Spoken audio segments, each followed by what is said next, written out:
Now, Jamaica's rugby league team continued their build-up towards the 2021 Rugby League World Cup in England with victory over the United States in a test match on Saturday at the University of the West Indies. Here's Simon Preston. History was made on Saturday as the Reggae Warriors hosted and defeated the United States for the first time on home soil.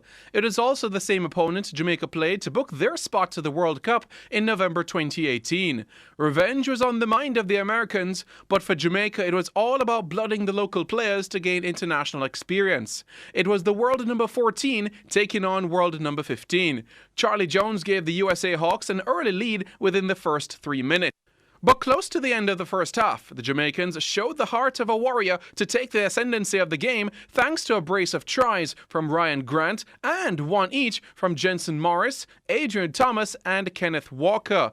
The Americans got a few consolation tries late on in the second half from Jamil Robinson and Kevin Wathen, but it wasn't enough as Jamaica held on for the 26-24 win. Well, it was a great feeling to win with a squad of local boys. Very tough USA team.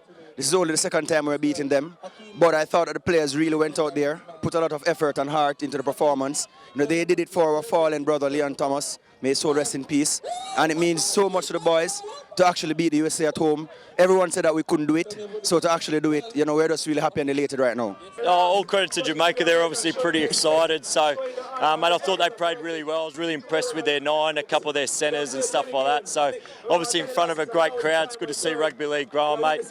We'll be a bit disappointed. I think we didn't do a couple of things we really wanted to, including complete, so and missed a few tackles in the middle of the field, so we'll go back home, but obviously we want to come and celebrate with the Jamaica community and obviously the players tonight, so really well done by them. Up next for Jamaica will be a test match against the England A team in July. Simon Preston reporting for TVJ Sports.